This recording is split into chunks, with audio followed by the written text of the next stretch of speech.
Alright guys, I'm here with my best friend and ex-teammates Underworld Versatile deck. Starting off, we've got KO in the top left. He's your basic brawler. He's mostly battle, secondary casting. He has Aspect Amplifier Might, that's to give him power 5. We have Taki Knight. She has Barithian Axe. She's your main fighter and she hits the vital spots.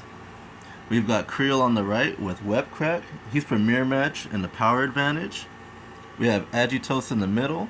He's to lock down your opponent. We have a Bi-Motorcycle to get to the back lines. We have Navina. She's so that you can lean on your elements more. And with a Scopalon, that's so that you can see what battle gears they're running in their front lines.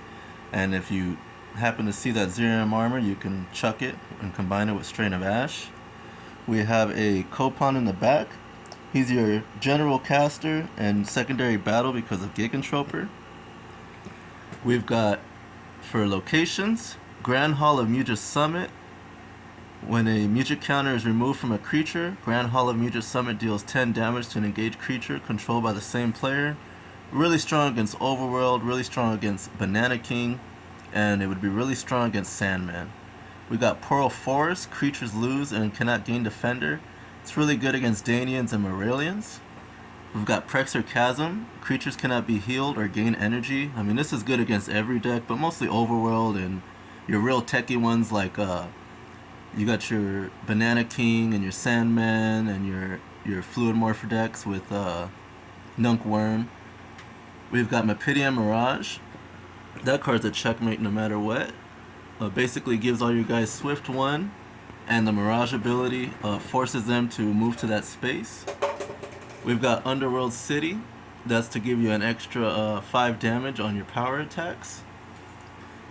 For Mujiks, we have 2 Cannon of Casualties. We have 1 Refrain of Denial. Underworld. This is really good against Cadence Clash. It's really good against Rhyme of the Reckless, Song of Stasis when they try to shut your combos down.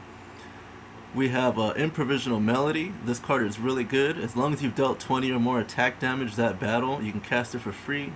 It'll do 10, and with your Copon, it'll do 20. We've got Nocturne of the Elements, the card everyone loves to hate. It takes your elements away and it does 5 damage per. And we've got Strain of Ash. Really good to combo this card with Scopalon. You find that battle gear that would hurt you the most, and you could chuck the Scopalon and destroy their gear for free. Costs you no Mujik counters. Really good staple card. As far as playing, you would want to open with Taki Knight, fly all the way to their back, and then when you win that fight, because you have Barithian Axe, so it's like an extra strike 10, so it's like having strike 20. You win the fight, and then on their turn, you pop Agitos, and you force them to go back into your Takinom. So you can see where this gets really brutal, because then they basically have to choose which support they want to crash into your Takinom. And if you have something like Mapidian Mirage up too, I mean, you won. You basically won that game. You've got Navina here. So basically, if they're stat draining you, or you're, for whatever reason you're not winning the mirror match when it comes to power, you can lean on your elements more, and you can give your character element 10 of your choice. And your warriors you control gain 10 in each discipline, so that's really strong too. The Scopalon again for sniffing out that Zerium armor or sniffing out something. Like if you don't know the matchup, it's really good and it lets you peek at what they have going on. Your Copon has the Gigantroper, so this way if they're trying to be like you and jump to your back row, well, surprise, he has 70 energy, 70 power, 70 everything. So I mean, and he can fight. And if you combine him with your Navena, then he'll have Fire 10, so then he can really fight. So I mean, you have ways to get around things. And then you're running Copon, so your Cannons of Casualty do an extra 10. So you're looking at 60 damage in cannons, plus your Improvisional, that's 80 damage. So that's enough to take out any fighter that would be in your way, and or 1 or 2 supports, depending on the deck you're playing against. Your Pearl Forest is really good at letting you just move in there for free. It shuts down the Danians and it helps your main play, which is your Taki Knight. It just helps you get back there. Again, you have multiple ways to lock it down with the Agitos.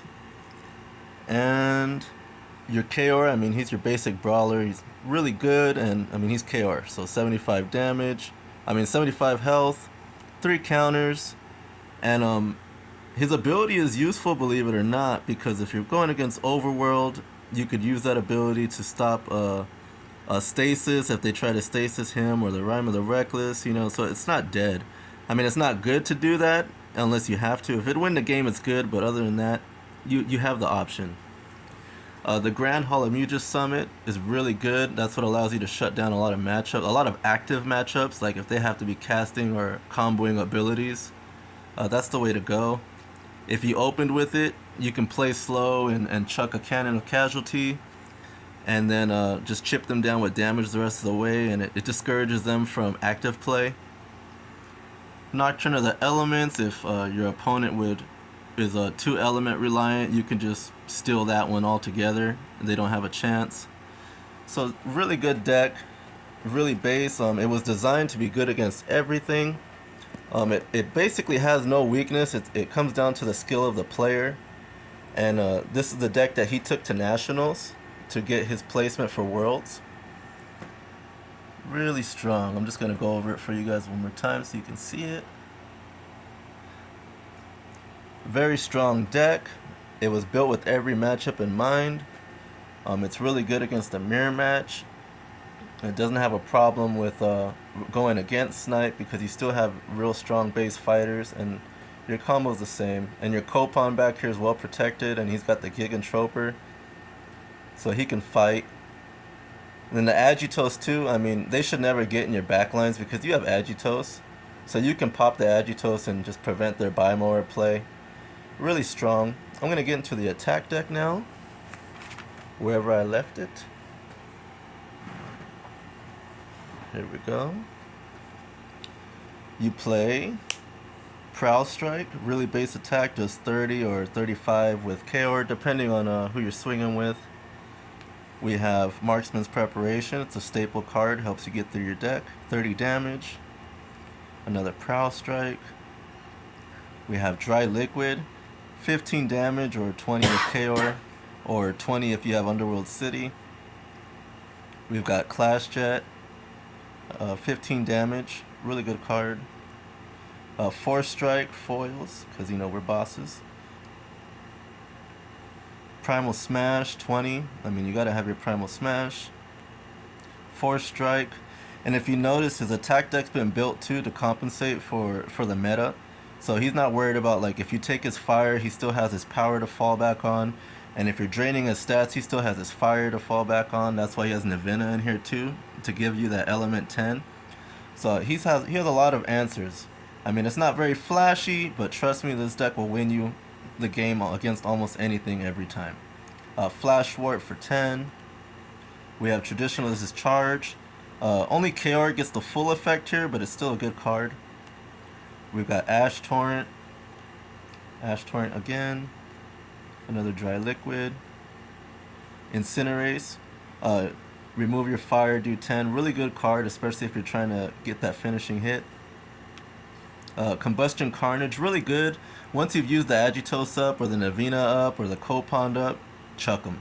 That's what my friend always said. We have another Traditionalist Charge. Karna Win, because again, it's a very well balanced attack deck. He's not suffering from stat drain or losing his elements at all. He can still get his damage out there.